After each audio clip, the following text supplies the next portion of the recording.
From the Library of Congress in Washington, D.C.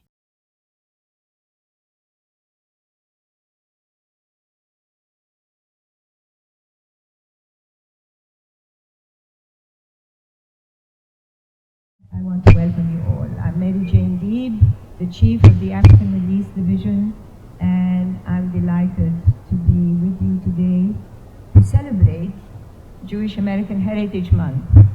And we have been doing this every year.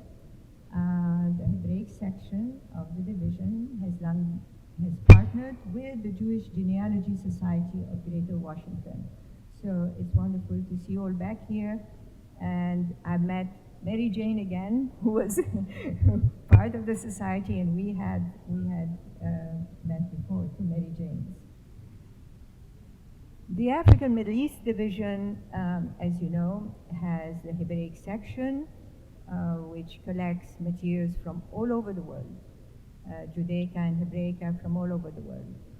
We also have an African section that includes all the countries of Africa, and the Near East section that goes from Morocco to Afghanistan to Central Asia and the Caucasus. So we do collect widely and hopefully deeply as well. But the most important is our specialists.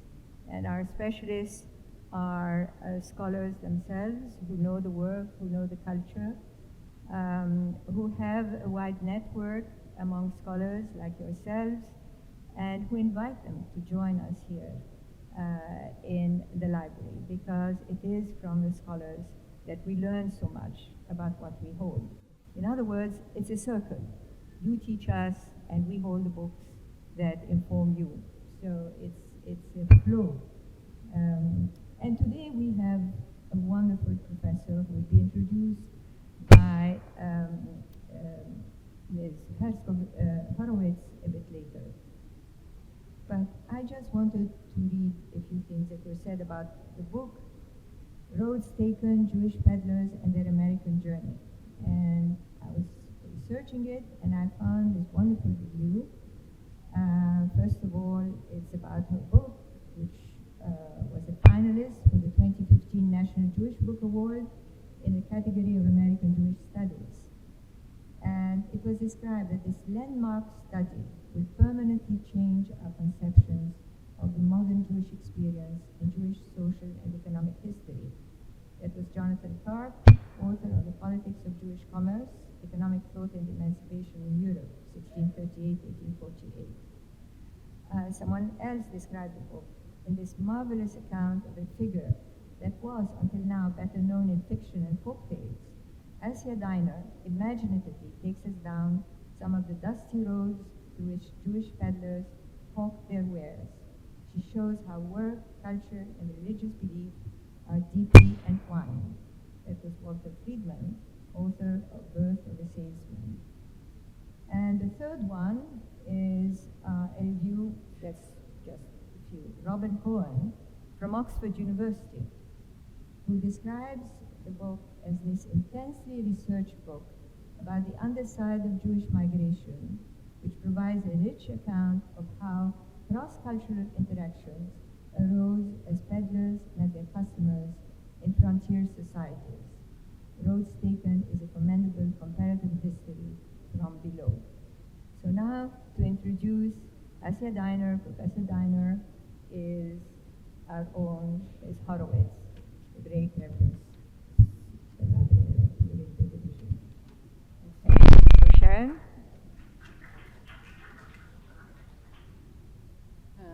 Thank you, Mary Jane.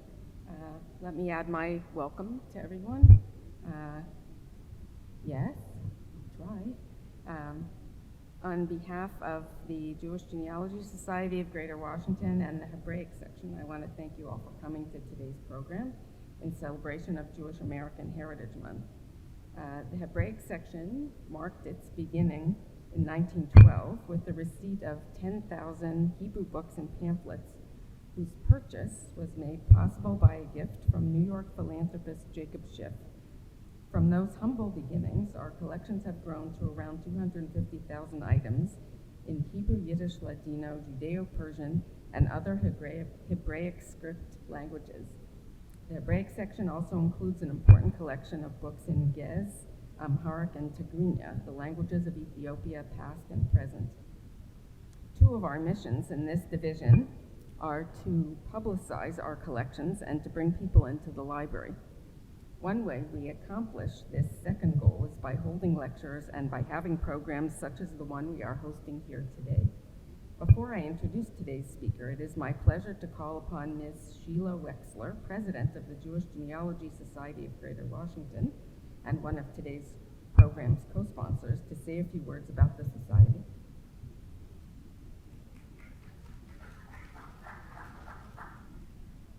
Thank you, and this is a pleasure for us to be here today and to sponsor our wonderful speaker. The Jewish Genealogy Society of Greater Washington was created about 37 years ago, a little over that, and the purpose was the interest in tracing your family tree. And as time went on, we found out that our mission was more than that. It was education. We wanted people to understand how research was done, what was the purpose of doing genealogy, and then to go beyond that. And that was to understand our families and those that made up our ancestral peoples, where they came from, how they lived, what they did in the United States, and how they existed before they got here. So it was more than just getting a name and a date. And I think we've been successful with that. While the focus still remains on, finding your ancestors and building that family tree, we've gone beyond that. And with DNA testing, we're finding even more people are interested in genealogy. So we're winding up with more than Jewish members, that is, those who identify as Jewish today. We're winding up with people from other cultures who are saying, I don't understand why this is showing up in my DNA. I had one lady who came up to me and said, I don't understand what this Iberian thing is. She's a member of the Daughters of American Revolution. And I said, Iberian, possibly you've got a Sephardim, a Jewish person from Spain in your background. And then she proceeded to tell me the story about a great-great-great-grandmother who on her deathbed started speaking another language. So I think you may have somebody who spoke Ladino there. And she walked away just shaking her head. I had a letter from someone from a university the other day who was interested in our group.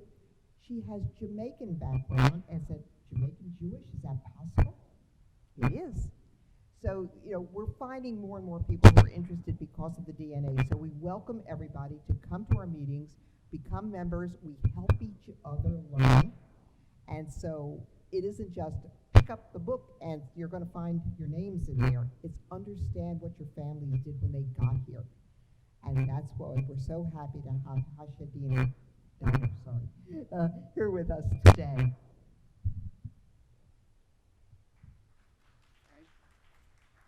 Thank you very much, Ms. Wexler. And now a word about our speaker. Hasia Diner is the Paul S. and Sylvia Steinberg Professor of American Jewish History at New York University with a joint appointment in the Departments of History and the Skirball Department of Hebrew and Judaic Studies. She's also the director of the Goren Center for American Jewish History. Professor Diner is a specialist in immigration and ethnic history, American Jewish history, and the history of American women. She has published a great deal on these topics and has lectured widely. We are indeed fortunate to have her with us here today. 2 items of business before we begin. Professor Diner's book will be available for sale, and if she agrees, signing in the back. And this event is being videotaped for subsequent broadcasting. There will be a formal question and answer period after the lecture, at which the audience is encouraged to ask questions and offer comments. But please be advised that your voice and image may be recorded and later broadcast as part of this event. By participating in the question and answer period, you are consenting to the library's possible reproduction and transmission of your remarks. And now, please join me in welcoming Professor Hasia Diner.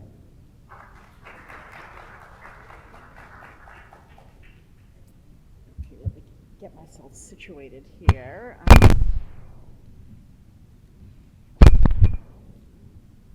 Okay, just take a second. Okay, great. Well, so I want to thank and Jewish Genealogical Society for inviting me to this talk. Okay, I want to thank the Jewish Genealogical Society for inviting me, and for, how about that? Is that better? Okay, then let's see what I'm going to do with my notes. Okay, I should be fine. Okay, so thank you. Let me just begin very quickly by saying this is a bit of a homecoming for me because I began my career as a graduate student sitting in the reading room for months on end, and then in the Hebraica room working on my dissertation and on a number of subsequent projects. And there was a time in which I'd say the Library of Congress was my home away from home. And it was a tremendous privilege for me as a both young and then not so young scholar to have the tremendous riches, unimaginable riches of this institution at my command. So I thank the library for making my career. So let me begin. Israel Abrams, a scholar at Cambridge University writing in the 1890s, like many other Jewish intellectuals of his time, saw in the study of history a way to defend the Jews against scurrilous attacks. In 1896, in his probably most famous book, Jewish Life in the Middle Ages, in a chapter on trades and occupations, he directly challenged the French writer Anatole Leroy-Boulot, who the year before, in his book, had asserted that Jews were cowards. And I'll do some air quotes there. They were cowards because they, quote, shunned arduous physical undertakings and were averse to dangerous occupations. Abrams countered this directly, and in his words, the Jewish peddler of recent centuries was no coward. Had he lacked courage, he must have remained at home. We're going to use Abrams' words as a point of entry to thinking about the historic significance of peddling and its connection to the transformative phenomenon of Jewish migrations in the modern period. Going out on the road laden with a jumble of goods, sometimes specializing in a particular type of wear, was a profound, binding, and nearly universal Jewish experience in the what we now, as historians, call the long 19th century, starting in the late 18th century and going into the 1920s. Not that all Jews peddled, but rather so many did in the modern history of the Jewish people that it played a central pivotal role in shaping new Jewish communities. Jewish migrations out of familiar but economically declining regions to new lands wide open for settlement and business opened up because of colonial expansion and the spread of capitalism made it possible for Jewish peddlers to take to the road. Peddlers, very ordinary, prosaic, peripatetic figures who unfortunately left us very little in the way of a paper trail, served as the juggernauts for the Jewish migrations. Their experiences on the road as the human engines that drove the massive Jewish population shift, which brought over 4.5 million Jews out of Central and Eastern Europe, as well as the Ottoman Empire, to new lands, deserves to be thought of in a historical context. Now, before I go on, I want to make 3 points that just serve as an introduction. First, who was a peddler? And probably if I asked how many people, in fact, let me do that. How many people here had peddlers in their family background? Okay, so it's really common, and the older we are, the more likely that we had a grandfather, a great-grandfather, an uncle, a great-uncle who did this.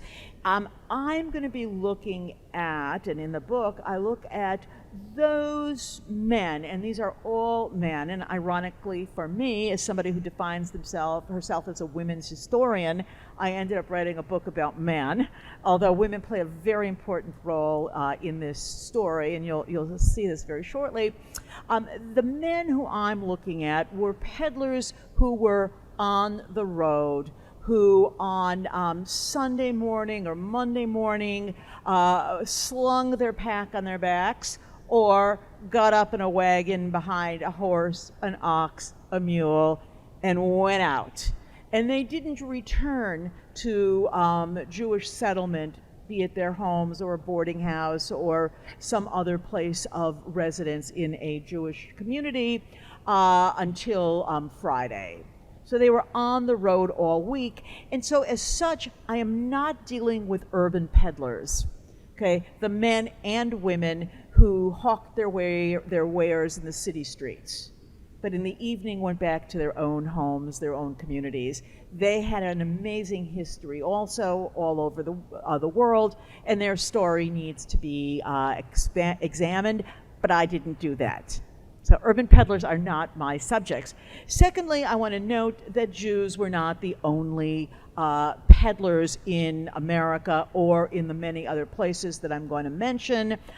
In the context of U.S. history, in the early republic, there was the stock figure of the Yankee peddler, young men from declining New England towns who fanned out to western Massachusetts, to upstate New York, to the South, to the Midwest, and notably all the terrible things that were later on said about Jewish peddlers were exactly what was said about Yankee peddlers.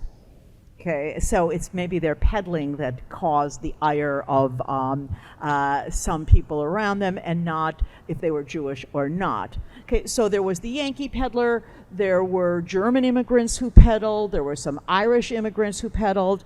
The only other group in which, for the, again, this long 19th century, whose migration we could say was shaped by peddling were Arabs. Okay, and these were primarily young men coming from what was then referred to as Syria, Lebanon. So these were primarily Christian Lebanese who went to some of the same places that Jewish peddlers went to. And they, like the Jewish peddlers, functioned in a migration process in which peddling was literally the engine that drove migration.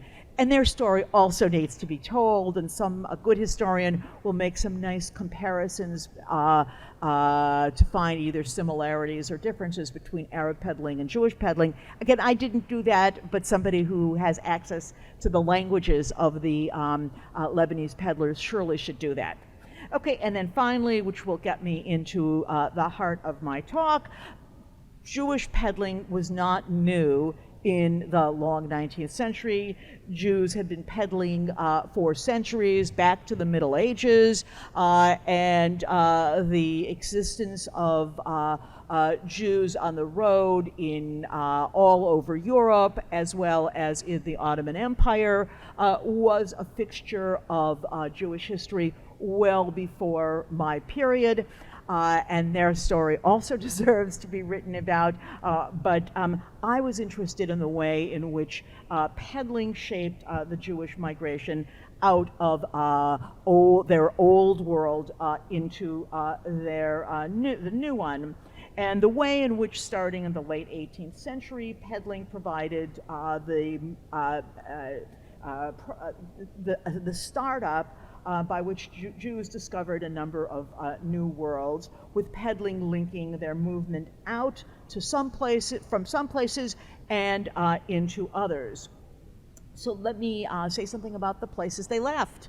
So we could say, on the one hand, Jewish men left all of the European continent, from Alsace in the west all the way through to the Ukraine.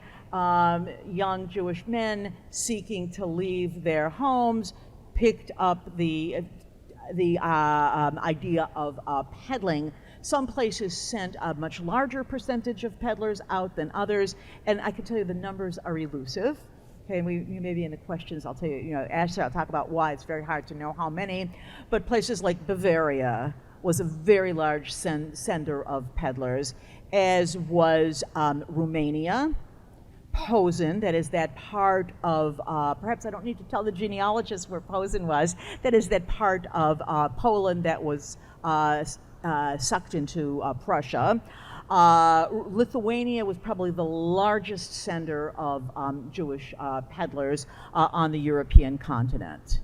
Okay, and the stock figure of the Lithuanian Jewish peddler is a kind of universal New World phenomenon. So they left every place, and all of these places were spots, and then also the Ottoman Empire, and again with particular communities sending larger or smaller numbers of young men out as peddlers.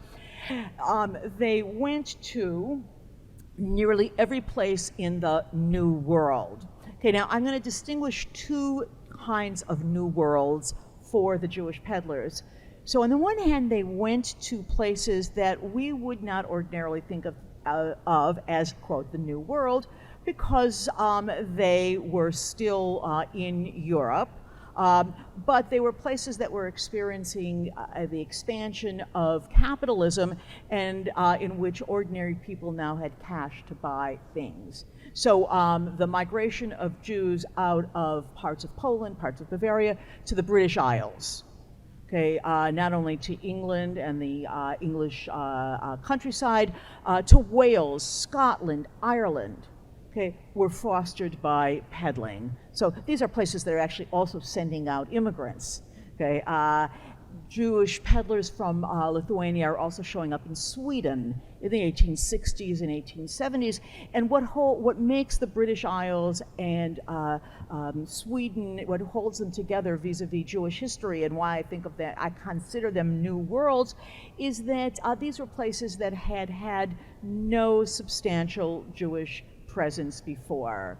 So the young Lithuanian Jewish men from the province of Kovno who show up in Ireland, okay, starting in the 1870s and 1880s, went to a place where there had never been Jews before. So to them, as Jews, it was a new world.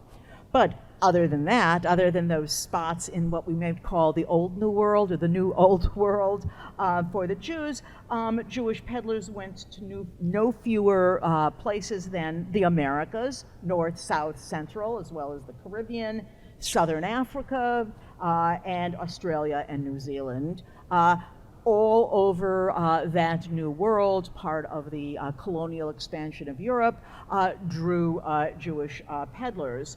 The activities of the peddlers cleared the ground for the eventual formation of settled Jewish communities in many places. In other places, the peddlers did not stay but moved on elsewhere.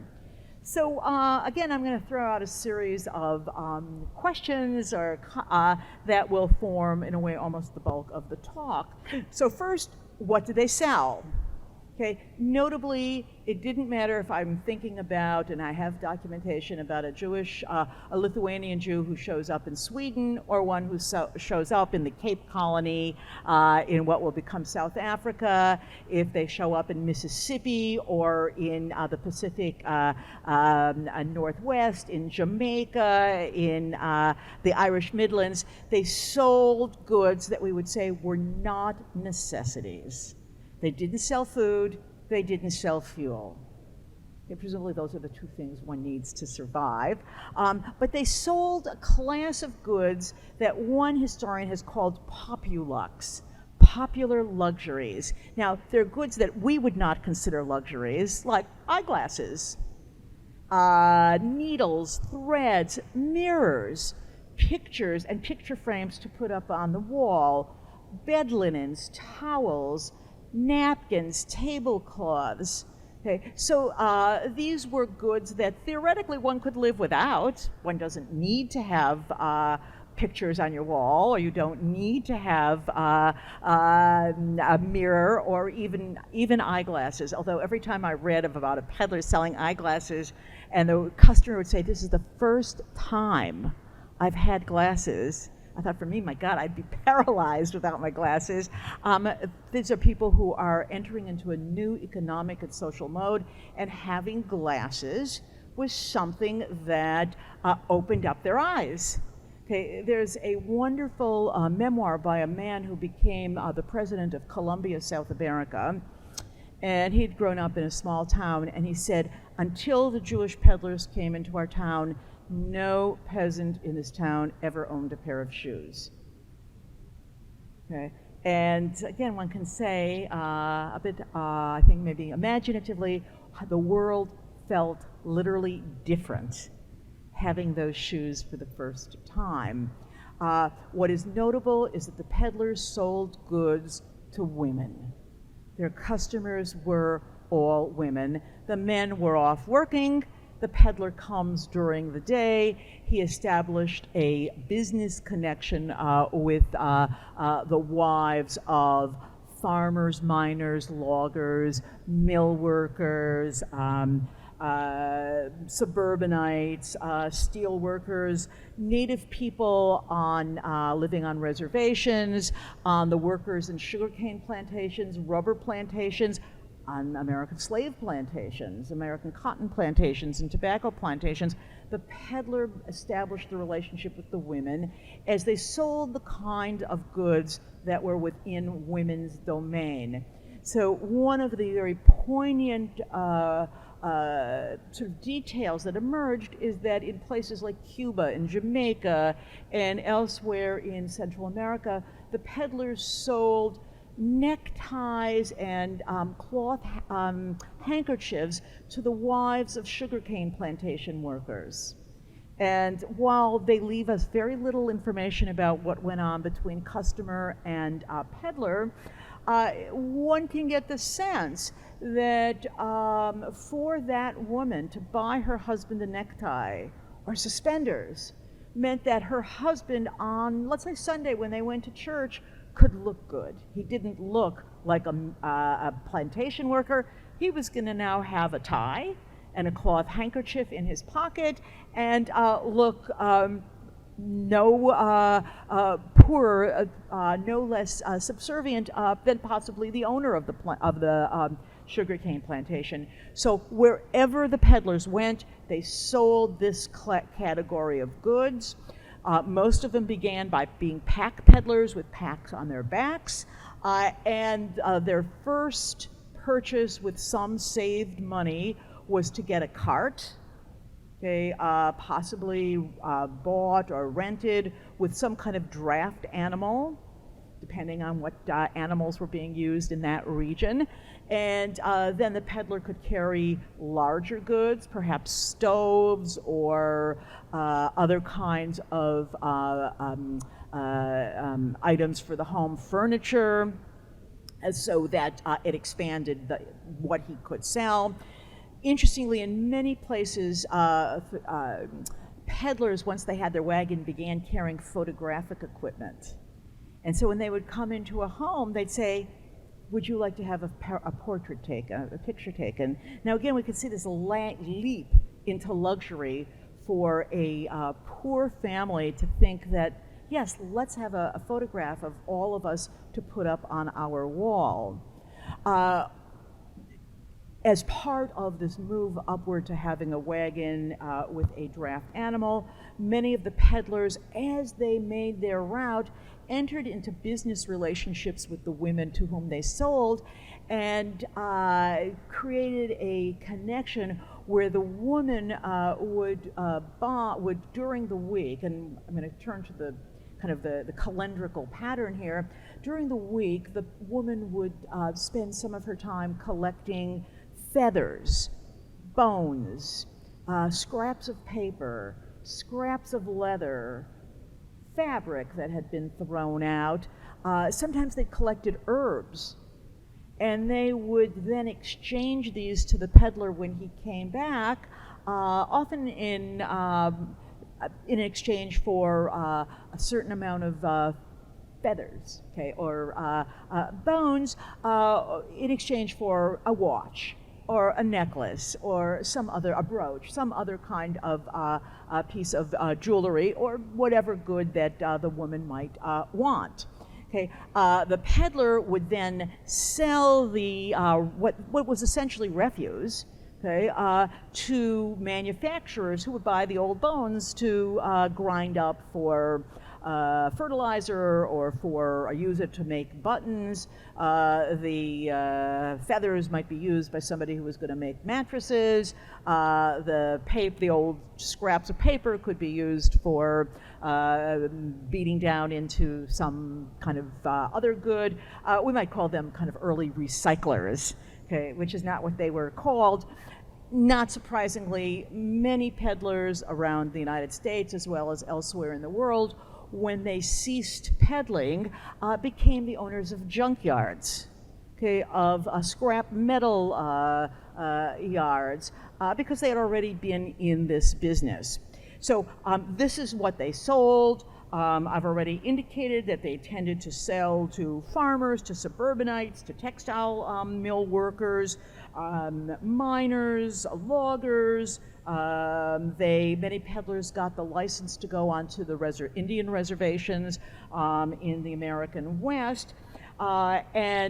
These were usually people who had limited money, who had no access to stores and to the marketplace. So the peddler came to where the customers were. The peddlers, wherever they went, sold on the installment plan. So maybe my glasses would be $1. Okay, probably not. At least these weren't. So the customer might pay a nickel, 5 cents. And then he would come back however many weeks to collect on the rest that was owed, with the hope that each time he came, she might look in his bag and say, "Oh, I see now you're also carrying watches. I could use one of those also, or I'd like my husband to have one also." So selling on the installment plan not only helped the customer, because the customer was relatively poor, but it also helped the peddler because it expanded the number of weeks to which he would go to that home. Peddlers had a specific route, okay, and the route was given to them by their wholesaler or their retailer, the person who outfitted them, who was almost always, in fact, maybe I'll take out the word almost, who was always another Jew, who was a shopkeeper or who owned a peddler warehouse or who owned some kind of business stationary enterprise. That wholesaler, retailer, outfitter of the peddler gave new immigrants, because it's only immigrants in this Jewish population who are peddling, would give him the first bundle of goods interest-free. I mean, this is a traditional Jewish obligation of Gemilut Chesed. The loan has to be interest-free. And then every week the peddler would come back for the weekend, the Sabbath. Although if I say they came back for the Sabbath, it implies they came back to engage in religious activities, which maybe they didn't. Some did, some didn't. But Saturday night around the peddler's world, the peddler came to the wholesaler, paid him that which was due to him, loaded up with a new bundle of goods, and then Sunday morning went back out on the road again. So this weekly cycle was built into the lives of the peddlers. In England, they were often referred to among themselves as Wochers, okay, using the Yiddish word or German word of Woch, a week. In Ireland, they were called weekly men. And in Irish materials, whoever, the memoirist or whatever, the newspaper would say the weekly man. Okay, the weekly man was here. Okay, in parts of South America, we have evidence that they were referred to as semana nicks. So there you have the semana, the Spanish for week, and then the nick as a kind of Yiddish suffix to the word. So peddlers worked with they began with the wholesaler, the supplier, a supplier who was the shopkeeper in a town or in a large city. Again, he may be the owner of a peddler warehouse. Had numerous peddlers working for him, and each peddler was given a route. Okay, and they in fact refer to the route as their Medina, okay, their state. Okay, peddlers could not compete with each other. They could not encroach on each other's Medina. Why? Because the wholesaler didn't want competition among the peddlers, but rather the more peddlers who worked from this shop or that shop, this warehouse or that warehouse, the more the wholesaler made a profit. So the weekly cycle, the connection to a node of Jewish life from which the peddler got his goods and to which he returned at the end of the week. Now, this is again how they sold, this is what they sold, this is how they got their goods, but the obvious middle part of this is, let me actually add one other thing, particularly for the brand new immigrant who didn't know Swedish or English, Ute or French, many in Quebec, or whatever other language was the dominant language. The wholesaler, who's now somebody who's been in the destination land for 5 years, 10 years, whatever, would give the new peddler a piece of paper, a crib sheet like we all used in high school when we were studying some foreign language, and we kept it under our notebook so we could get through the test, written out in Yiddish characters, or for the peddlers from the Balkans, many of whom go to South America in particular. He would write out in let's make it an English, going to an English-speaking land, in Yiddish characters, or Hebrew characters, "Good morning, ma'am. How are you? Would you like to look in my bag?" Okay, and then over the course of weeks, months, years, the peddler had no choice but to develop his linguistic skills. Many of them peddled in places where there were multiple languages being spoken. So the peddler in parts of Quebec was selling to English speakers and French speakers.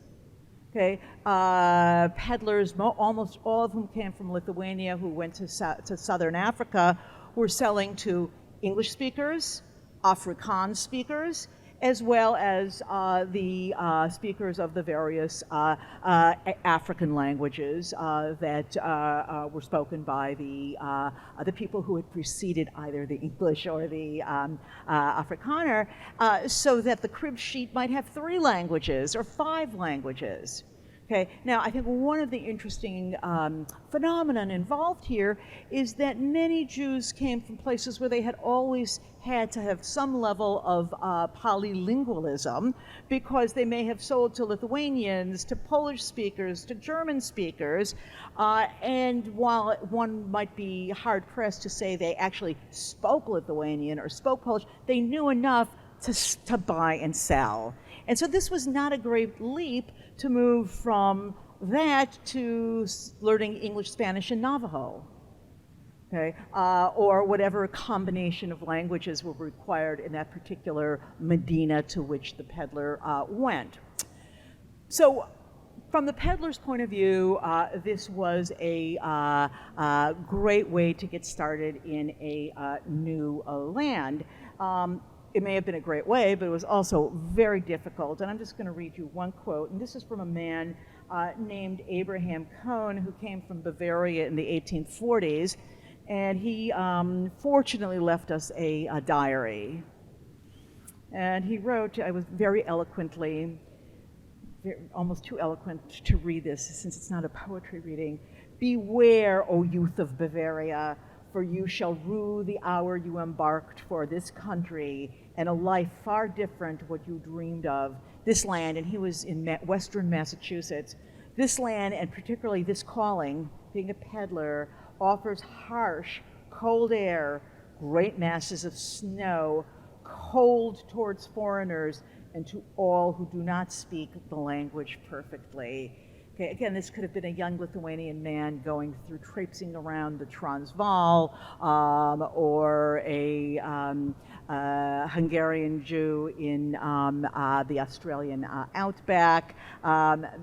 The descriptions we have of the misery, the heat, the cold, the snow, the burning sun, the muck, the mud, was a universal trope. I should also say that peddlers were robbed left and right because they were men on the road with money and goods, and I saw no evidence of them ever arming themselves. There were some peddler murders, and there were enough that's actually one of my best paper trails, where when peddlers were murdered, and the state then came in to investigate. So then I could find out in my research, who were they, where were they from, what goods did they carry, how did their customers feel about them, who were their suppliers, and the like. So far this is everything I've said has been about the peddlers, but the important link in this story between the peddlers and the suppliers are the customers. Okay, the women whose homes the peddler, whose threshold the peddler crossed in order to sell. And from all accounts, and as you could imagine, they're spotty, there's nothing consistent about where one can get reactions of the customers to the peddlers. It seems to have been an extremely positive encounter. For women living in remote places, for women who couldn't get credit in stores, who couldn't get to the stores, the idea of this man coming into their home and offering them the eyeglasses or the shoes or the neckties or the picture frames was an absolutely wonderful way to enhance their own lives, to announce their status as somebody who could afford to have eyeglasses or picture frames or tablecloths and the like. Some memoirs give us evidence of very positive exchanges between peddlers and customers. So one of my very favorites was a book by an African-American social worker and dietitian named J. Ida Jiggets. And she grew up in a small town in the South, and as she said, the best day of the week was when the Jewish peddler came to our home, and he would take wondrous things out of his bag and explain to us where these goods came from. And her father happened to have been a minister, and seemingly he was home when the peddler came. It was not just selling to his wife, but the father, J. Ida Jiggets' father, entered into an arrangement with the peddler. I'll buy something, but you have to teach me a Hebrew word. Okay, so that she went on to say, the day he came, when he came, he reminded us of Santa Claus, because who else comes bearing gifts into your home? The peddlers, because I've already told you, had this weekly cycle. The obvious question was, well, where did they sleep and where did they eat? Okay, so the peddlers, for the most part, slept in the home of the last customer of the day. They talked about arranging their Medina so that the last customer was the nicest, okay, and that the person would give them a bed, not make them sleep in the barn, might give them a place in front of the fireplace because it was freezing cold out, and rather than send them off into the elements to have to sleep on the ground. So they slept in their customers' homes, which then opened up for them and for the customers and for us a kind of universe of meaning and of thinking about the integration of immigrants into a particular kind of immigrant into a new place. So first issue, Okay, the Jewish peddler comes into a home in Arkansas, in New Mexico, in Southern Africa, in Cuba, in Sweden, okay, wherever, and that very nice customer who at the end of the day invites them to sleep over or says, yes, you can sleep here. She says, would you like to eat with us?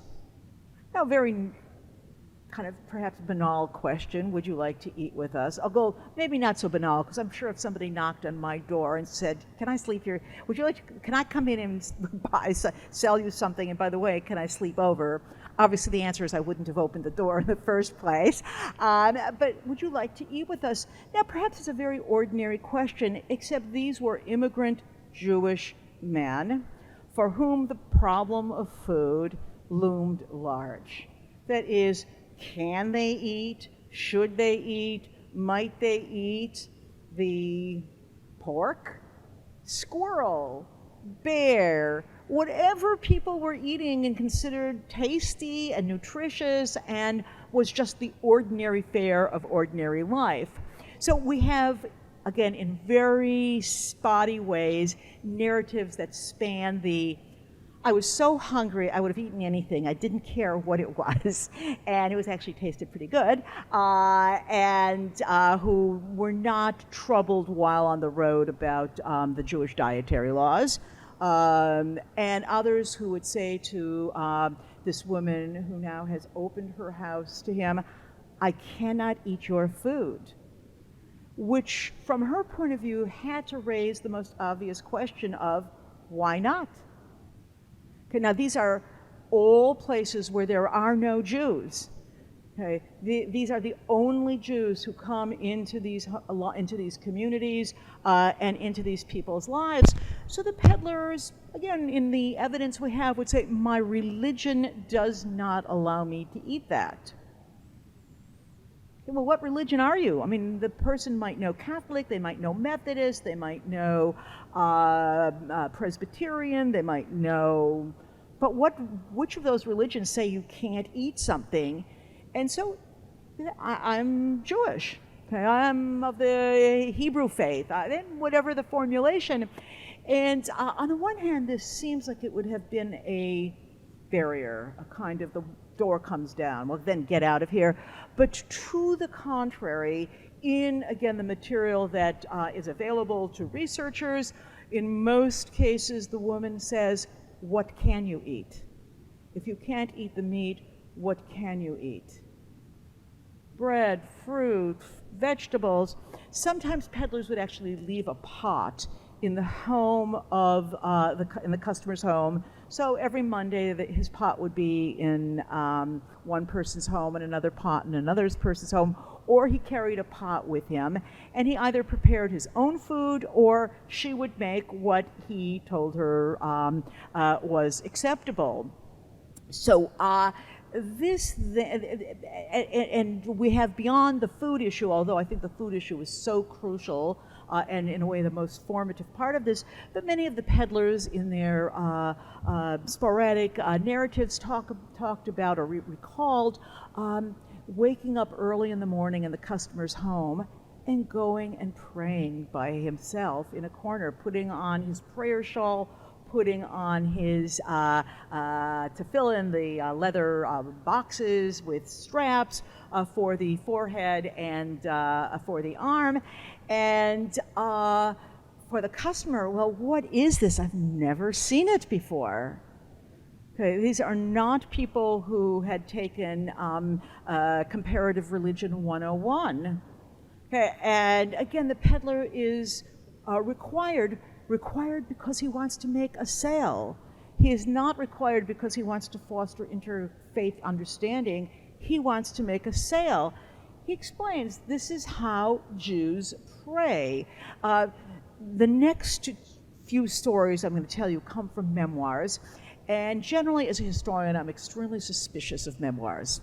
Okay, why? Because how people remember and how they want their children and grandchildren to remember can be somewhat embellished. But I've seen this following couple stories in a number of places that I'm going to take it as at least potentially accurate. And since I have no way of checking up, okay, we'll have to listen to their words. And the words, even if they're embellished, still offer us a window into the peddler experience. So one man talked about putting on his tefillin with the long leather straps, and at that moment, somebody from the family came into the room where he was donning his phylacteries, and she screams, okay, Mr. Goldberg is trying to commit suicide by hanging himself. Okay, and he had to explain, no, this is part of Jewish prayer. Likewise, in stories that come out of the American South, in both white and African American homes, as well as in the Midwest, in South Africa, in places particularly where Protestantism was the dominant faith, and in which there was a great emphasis on the family Bible reading. According to these narratives, the man of the home, he's now in charge. The wife buys the stuff, but the man of the home is in charge of the family Bible reading, would hand the Bible to the peddler and say, since you are one of the Hebrews, or you are one of the chosen people, would you read the Bible for us? Okay, and indeed my absolutely favorite story, and I do hope it's true, but it comes from a memoir which a daughter wrote down about her father's life. He was a Lithuanian Jewish peddler who peddled in the Dakotas. And his customers knew him to be an extremely pious man, so pious, his name was Moses, so religious that they called him Holy Moses. And in one particular swing around the week in this primarily German population in the Dakotas, several customers approached him and said, Moses, we have a favor to ask you. So what was the favor?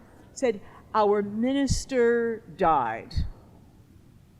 And it's going to be months. I mean, it's winter. It's going to be months until the church, the synod in Minneapolis, will send us a new preacher. You are such a religious man. Would you come and lead services for us until we get a new minister? So as his daughter wrote down, and as he recalled, for several months on Sunday morning, Holy Moses went to this local German-speaking church. Now, he didn't lead them in prayers. That he left for them to do for themselves. But she said he led them every week in a exposition of the weekly Torah reading, the Parshat HaShavua. And now he spoke, because he came from Lithuania, he was a Yiddish speaker, and he also had a smattering of German that he was able to communicate with them. And as the daughter recalled, he was so proud of the fact that he taught them about Rashi. And so this medieval Jewish commentator who, as a young man in Lithuania, Holy Moses would have studied in at whatever level. Wherever the peddlers went, they were in search of one thing only, and it wasn't brotherhood, it wasn't religious kind of fraternity with people who were different. It was they wanted to sell something. And so one of the issues that becomes very significant in the study of Jewish peddlers in the American South is that they sold willy-nilly to white families, to African American families. Okay, it didn't matter to them who the customer was, what the local mores were. A woman, an African American woman, had as much ability to buy eyeglasses or needles and thread as a white woman. One commentator, one observer of the time, said that the Jewish peddler was the only white man who came into African American homes, who doffed his hat to the woman, bowed to her, right, in tremendous respect, and tried to proceed with having her be enticed by something in his bag. Notably, he was probably the only white person whom she could throw out if she wanted. He was a stranger, he was an immigrant, he had no authority behind him. He was not the representative of the landowner, he was not the representative of the state, he was just an immigrant trying to sell something. So I want to end with one more part of this story, and I hope you'll have some questions. Wherever they went, Sweden and Ireland, Southern Africa and Australia, Cuba, Jamaica, Haiti, Mississippi, Missouri, Kansas, Oregon, the peddlers, however much the women liked them and enjoyed having this person come into their home and sell them something, they raised the ire of the local shopkeepers. The local shopkeepers hated them. Okay, so the peddler could come into a woman's home, he could flatter her. Oh, your daughter looks so beautiful today. What a beautiful table you have. He could make her feel good, and he could sell for less because he had no overhead. He didn't have a store property, or that he had to either pay mortgage or pay rent for. And the women seemed to prefer the peddler over the local shopkeepers for all sorts of reasons. And so the local shopkeepers engaged in political activity all over the world to try to push out the peddlers. Okay? Sometimes it was by trying to get their representatives, the local city council, the local state legislature, even in the parliament, to raise the taxes or to raise the fee for a peddler's license, okay, making it prohibitive. Okay, the state of North Carolina tried to pass a law that said only citizens could get peddler's licenses. Well, that was certainly not in the interest of the peddlers, because they were all immigrants, and by definition they weren't citizens yet. Some places, peddler, local merchant antagonism sparked into violence. Okay, and there were acts of violence perpetrated against the peddlers. In some places, laws were introduced to actually expel them. One representative to the parliament in the Cape Colony, Southern Africa, in an inquest on the peddlers said, as far as I'm concerned, the only thing we should do with these Jewish peddlers is expel them. But our wives and daughters would never put up with that. So we have their story, and their story ends, as does my talk, with the fact for none of them, as far as I can tell, because the numbers are elusive, but I'm going to say, none of them was this a lifetime occupation. It was 2 years, 3 years, 4 years. Some of them became so fabulously wealthy that their names are emblazoned in our public culture. The late lamented Lehman Brothers. Okay, well, that's how Meyer Lehman got his start. Or Guggenheim. Okay, Rosenwald. So Julius Rosenwald's father came as a peddler, as did his maternal uncles. Gimbels. Okay, and on and on and on. Very few of them became Lehman or Guggenheim or Rosenwald or Gimbels. That was a very unusual and atypical story. Most became the owners of small stores in small towns, or they became the owners of stores in larger cities. They might go open a peddler warehouse, a junkyard, some kind of business venture, but they did not remain for a lifetime behind that horse or on the road, and for sure their sons did not get up on the wagon and get behind their father's horses. So in sum, these men, most of whose names we do not know, most of whom were not great political actors, They were not great intellects. They were not famous political activists. However, I want to contend, had as much role in the making of the modern Jewish experience as did the political people, the great activists, the writers, the scholars, and the famous ones. And by just picking up that pack and taking the road, they transformed not only Jewish history, but the history of the places to which they went. Thank you.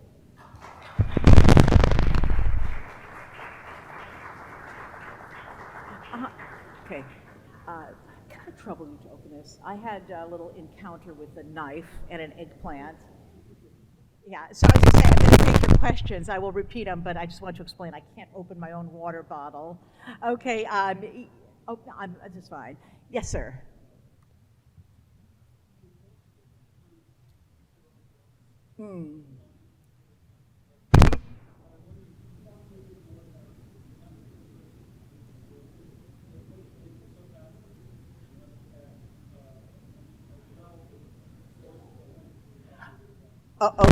Okay, so the question was, did the Peddlers keep their own records, and what kind of sources did I use? So some of them did, and you can imagine for most of these men, by the time they finished peddling their 18 months or their 36 months or whatever of peddling, and they had their little pieces of paper, they threw them out. Okay, what was more important was the store that they were going to have. But there's some in scattered places, and if you can read them, because they're almost incomprehensible. But what's important about their record keeping is they were essentially independent entrepreneurs. They were not like the Fuller brush man who, or the Singer sewing machine, the traveling salesman, who worked for a corporation who gave the traveling salesman a record book and a standard way to record sales, expenses, and somebody in the home office would go through their books. These guys worked for themselves, and while they had a wholesaler, they could pick up other kinds of goods as they wanted, and that was not the business of their wholesaler. So, so the fact even that they kept the records themselves tells us something about them and their independence. So what did I use? So picture one of those all-you-can-eat places, and you'll say, I can take a little of this and a little of that. I mean, there's no one source. I would say this was a book that could not have been written without the internet and those vast search engines like the Hasia Trust. And when I plugged in the word Jewish peddler, I got millions of hits and was obviously unable to read them all, to take advantage of them all, but I'll just give you a smattering. They show up in Jewish communal histories. They show up in local Jewish newspapers, or even in global Jewish newspapers. So like the Jewish Chronicle of England, published in London, had little articles all the time about a Jewish peddler was just murdered in the big, in the South Island of New Zealand. Okay, so that, and then where it seemed to me useful, I would then try to track it down. Where there were controversies between Jewish peddlers and local shopkeepers, those were fantastic because somebody came in to investigate. And here I'll just mention that in the first decade of the 20th century, there was a 2-year boycott of the Jewish peddlers in Limerick, Ireland. Okay, organized by a local priest at the urging of the local Irish Catholic shopkeepers. So the local newspapers are writing about this. Investigators come from the Board of Delegates of the Board of Deputies of British Jewry to come in to try to patch over the controversy. Those left paper trails. And so again, you get to find out what they were selling and so on. The record books of R.G. Dunn, okay, which are at the Baker Library at Harvard, where these were investigations by anonymous agents who wrote about the creditworthiness of local businessmen. So they're organized by state, by year. I mean, they're voluminous. And I only picked Maine and South Carolina. Okay? And in fact, I ended up with South Carolina only picking 1 or 2 counties. And fortunately, the investigators for Dunn happened to have a thing about Jews, and so they'd write Jewish, which was great. I mean, he may have been terrible to be so essentializing, but then I got to see what was being said about them, and so the investigators for Archie Dunn would write so-and-so store, former Jewish peddler, used to peddle, Jew, used to peddle. Customers say he's hardworking, sober, industrious, and trust him. Okay, so that was a source. When there were murders, okay, inquests, okay, biographies, autobiographies, the works of local Jewish historical societies, where they did oral history projects. So like that all-you-can-eat place, I couldn't go to all the archives to see all the memoirs, but I tried to sample as much of them as possible, and what I ended up getting was, I think, a pretty accurate story. Yes?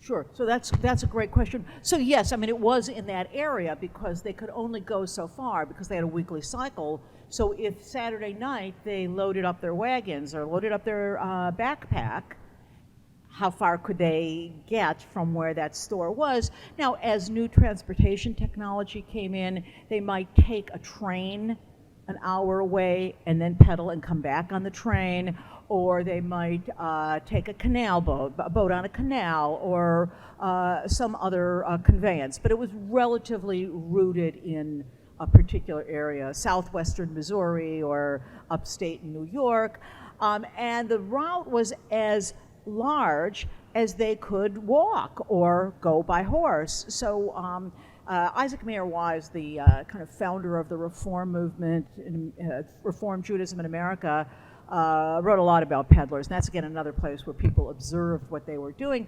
And he said the typical peddler started with a pack of over 100 pounds. Okay, now I know when I buy groceries and it's about 10 pounds, I get it delivered. So how far can one get carrying that on one's back? So it was a relatively small circuit. Once they had a horse and wagon, obviously they would negotiate with the wholesaler to give them a bigger territory. Yes? Mm-hmm.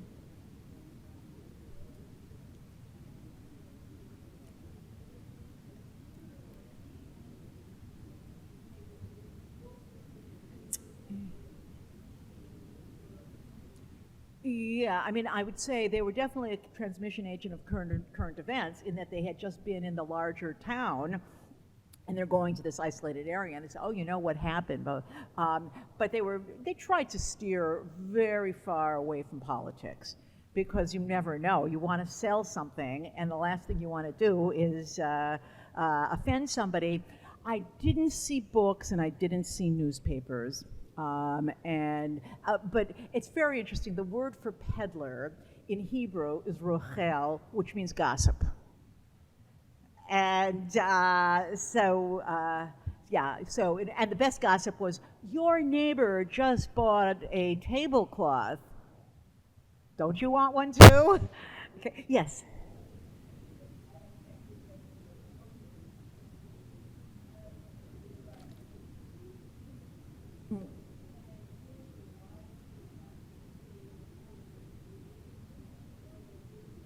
Yeah.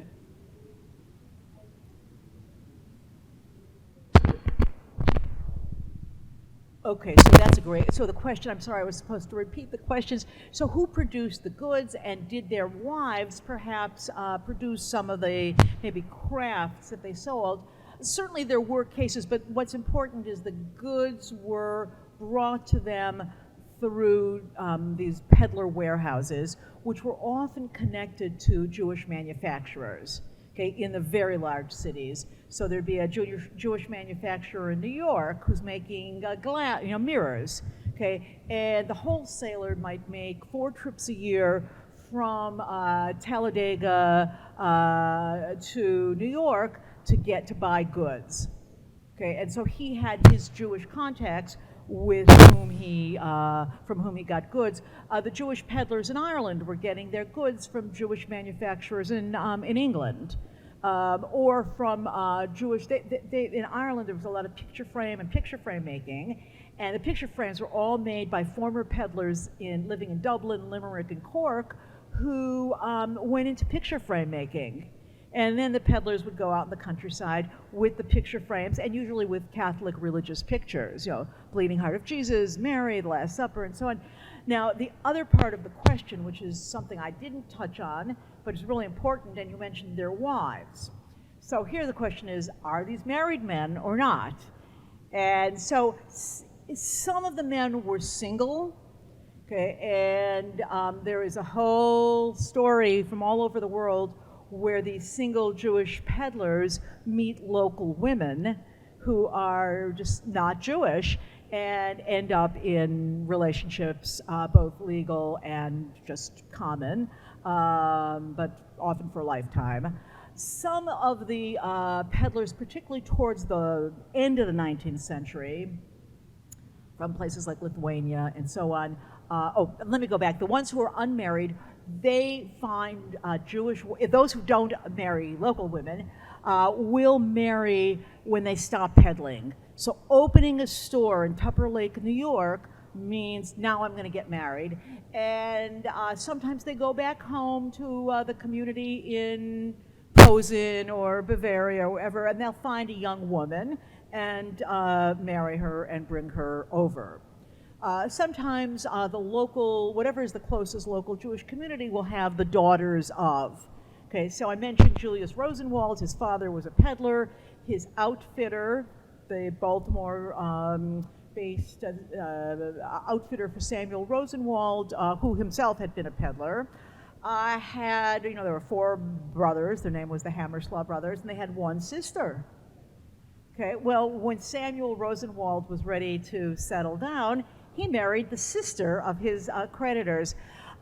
Some of the peddlers left wives and children back in the old home, Europe or in the Balkans or other parts of the Ottoman Empire, and when they could settle down, when they were going to stop peddling, they then called for the wife and children to join them.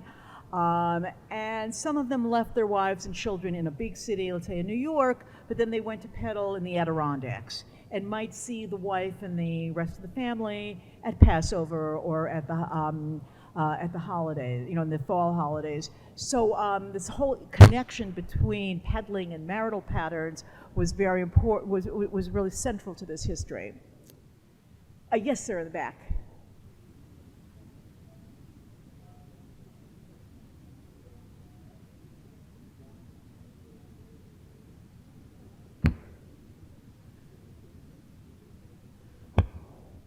Okay, so was there a genre of manuals for dealing with how to observe the holidays and the Sabbath and Kashrut? Manuals, no, but other kinds of sources. And what I think is really notable in this concept of New World Jewish peddling, and by the way, there are such manuals in Europe for Jewish peddlers in Europe. But here, the men are pretty much improvising on their own. I will, I won't, I'm gonna eat the food, I'm not gonna eat the food, I'm gonna only eat the food if, okay? And I see a direct connection between this improvisation and kind of trying to figure it out on their own without rabbinic or authoritative sources, and the creation of a new kind of Judaism in the New World, particularly in America, which gave much greater license to ordinary people to decide what they want to do and how. And rabbis in the big cities writing for, the Occident or some of the other Jewish newspapers coming out of New York or Philadelphia thought that peddling was horrible. Okay, they thought this is terrible because it's leading to exactly that individual choice in determining how to observe the law, and they wanted to get Jews out of peddling, and the peddling continued to be attractive until it was just economically no longer the mode by which ordinary people got their stuff. Yes, sir.